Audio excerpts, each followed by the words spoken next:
Yo, what's up guys, Ari Shadow di sini. Di video kali ini saya mau berbagi 12 pengaturan privasi yang harus kamu nonaktifkan di sistem Windows 10.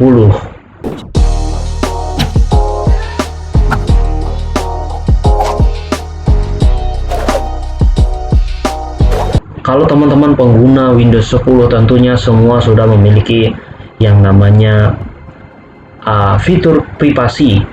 Nah, fitur privasi ini teman-teman menurut saya ini cukup penting untuk diperhatikan ya, karena ini bisa memicu terjadinya serangan-serangan ya, pencurian data. Nah, ada juga mungkin hacker atau yang lain juga bisa mengakses ini, memanfaatkan fitur ini ketika kita sedang berada di sistem Windows dan juga mengaktifkan yang namanya internet.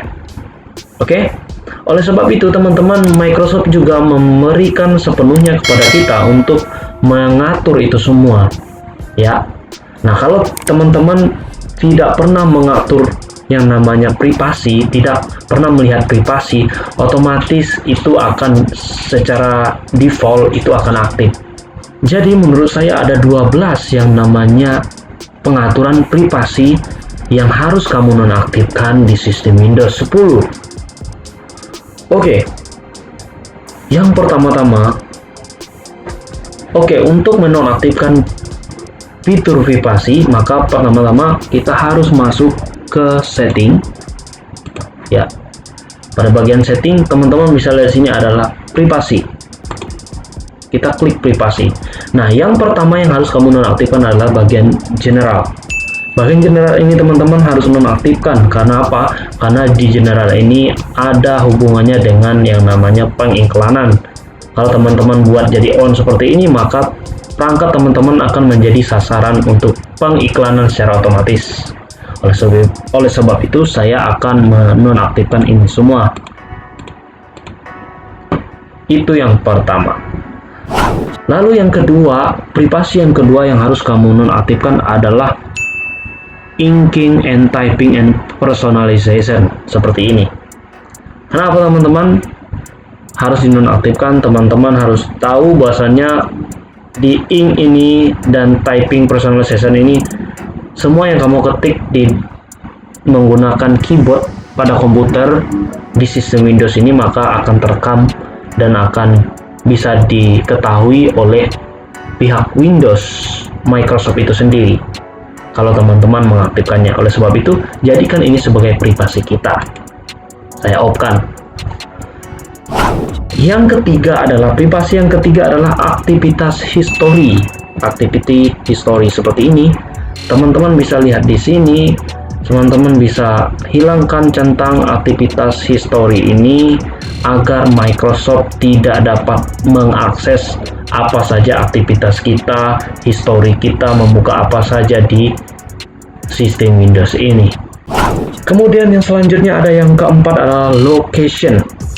Teman-teman bisa lihat di sini location dan teman-teman bisa nonaktifkan location. Kenapa harus dinonaktifkan yang namanya location? Ya, otomatis kalau kita hidupkan ya, Microsoft juga dapat mengetahui di mana posisi kita berada saat ini. Oleh sebab itu, jadikan ini sebagai privasimu. Oke, kemudian yang selanjutnya adalah kelima. Kelima itu adalah ada kamera dan ada yang namanya mikrofon. Ya, kalau teman-teman bisa klik kamera di sini, teman-teman bisa nonaktifkan aplikasi yang menggunakan kamera ini, yang mengakseskan kamera. Ya, di sini bisa teman-teman pilih salah satu aplikasi. Namun teman-teman, jika teman-teman ingin menonaktifkannya semua, maka teman-teman bisa pilih ini menjadi off semua. Nah, karena saya menggunakan salah satu aplikasi untuk mengakses yang namanya kamera ini, maka saya akan pilih secara pengecualian. Ya, di sini teman-teman saya akan menonaktifkan aplikasi yang tidak menggunakan kamera sama sekali. Ya. Nah, di sini saya menggunakan yang namanya OBS Studio dan menggunakan kamera ini karena ini saat ini saya sedang gunakan. Jadi otomatis ini saya akan aktifkan. Artinya teman-teman bisa gunakan mikrofon dan kamera ini seperlunya saja. Lalu begitu juga dengan mikrofon ya teman-teman. Untuk mikrofon juga saya buat pengecualiannya seperti ini.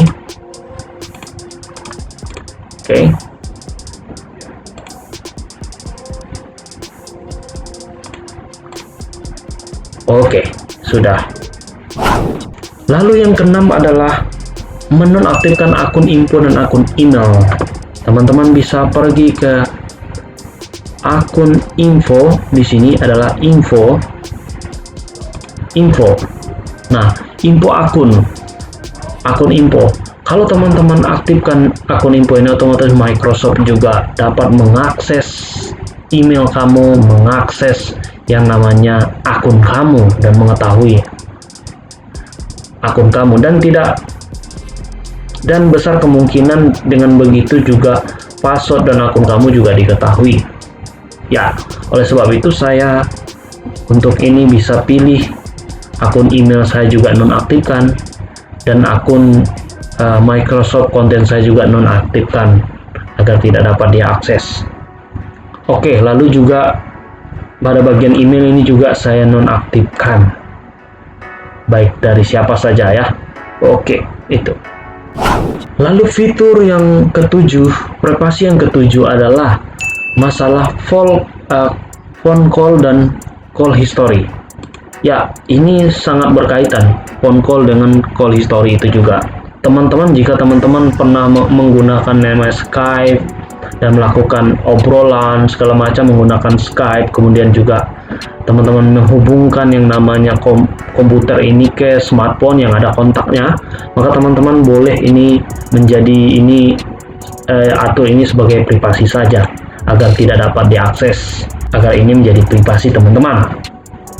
Ya, di sini saya off-kan. Lalu yang ke-8 adalah teman-teman bisa nonaktifkan automatic file download.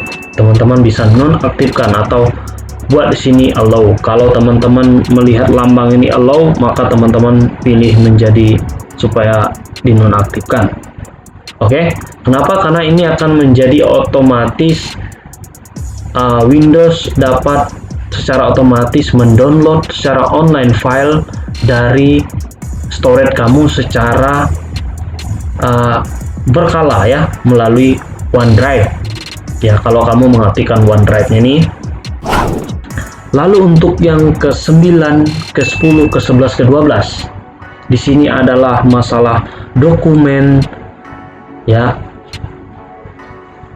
picture, video, dan file system. Menurut saya yang paling penting ini adalah file system. Ini sama dengan yang namanya storage tadi, yaitu pada bagian automatic file downloading. Ini sangat penting sekali teman-teman. Oke, maka di sini saya sarankan untuk dinonaktifkan, semua dinonaktifkan. Oke, kemudian ini juga dinonaktifkan, video, kemudian file system juga dinonaktifkan untuk akses ya, untuk aksesnya. Oke teman-teman, itulah 12 privasi yang harus kita nonaktifkan ketika kita menggunakan sistem Windows terkoneksi ke jaringan internet. Ini semua idea Dudu, memang terbaik. Salah. Ya, kalau kamu tidak terkoneksi ke jaring internet, maka hal ini juga tidak terlalu penting. Oke teman-teman, cukup di sini untuk video kali ini. Mudah-mudahan video ini bermanfaat. Terima kasih sudah nonton. Sampai jumpa di video saya yang lainnya. Bye-bye.